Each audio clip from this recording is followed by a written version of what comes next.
जो चाहा था वो तो नहीं हुआ, लेकिन जो चाहा था वो हो गया। अरे कहना क्या चाहते हो? मतलब चौथे टेस्ट में हमें जीत तो नहीं मिली, लेकिन जो ड्रॉ करना भी इम्पॉसिबल लग रहा था उसे फाइनली जड्डू और वाशिंगटन सुंदर ने मिलकर पॉसिबल कर दिया।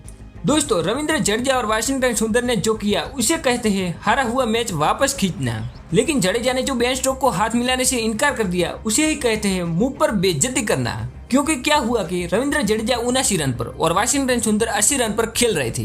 तभी इंग्लैंड वालों ने सोचा अब तो मैच ड्रॉ होकर ही रहने वाला है, तो क्या ना हम ही ड्रॉ का ऑफर दे दी। और फिर बेन स्टोक्स जडेजा के पास आए और कहा चलो ड्रॉ कर लेते हैं। लेकिन जडेजा ने कहा हम तो ये नहीं चाहते, क्योंकि दोस्तों जडेजा और सुंदर बस शतक से थोड़ा ही दूर थे, इसलिए जडेजा को पता ही था कि हम शतक आराम से बना लेंगे। लेकिन इंग्लैंड वालों को लग रहा था कि हम जैसे ही ड्रॉ का कहेंगे तुरंत मान जाएंगे। पर जब जडेजा का जवाब सुना तब पूरी इंग्लैंड की टीम उछलने लगी कि क्यों भारत खेलना चाहता है। और बेन स्टोक्स भी ये सुनकर बिना सोचे बोल दिया तुम हैरी ब्रूक के खिलाफ शतक लगाना चाहते हो। अबे इंग्लैंड वालों, इतनी मेहनत से हारा हुआ मैच ड्रॉ पे लाया और तुम कह रहे हो हैरी ब्रूक के खिलाफ शतक लगाना चाहते हो।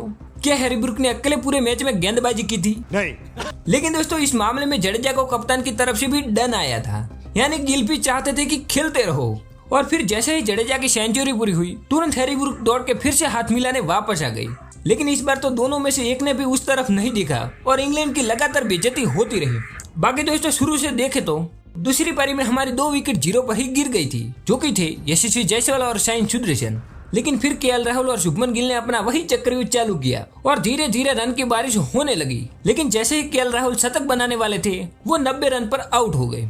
और फिर जडेजा के साथ मिलकर शुभमन गिल ने अपना शतक लगाया। पर शतक लगाने के बाद भारतीय खिलाड़ियों को क्या हो जाता है कि 5-10 रन ऊपर बनने के बाद तुरंत आउट हो जाते हैं। और गिल के साथ भी वही हुआ, 238 गेंदों में 103 रन बनाकर आउट हो गए। लेकिन फिर जडेजा और वाशिंगटन सुंदर ने शतक लगाकर मैच को ड्रॉ किया और हारी हुई सीरीज जीतने का मौका बनाया।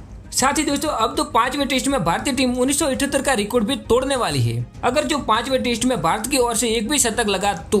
क्योंकि वेस्टइंडीज के खिलाफ घरेलू टेस्ट सीरीज में भारत ने 1978 में 11 शतक लगाए थे और उसके बाद से अभी तक ये रिकॉर्ड कोई नहीं तोड़ पाया। लेकिन इस बार शुभमन गिल वाली ये टीम 11 शतक लगा चुकी है और इसलिए अब सिर्फ एक शतक चाहिए वो रिकॉर्ड तोड़ने के लिए, जो कि लगता है आराम से बन जाएगा।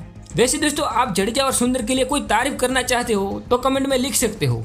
और हाँ, क्या आप ये जानना चाहते हो कि 5 सीरीज में कितने रिकॉर्ड बने तो कमेंट में बता सकते हो।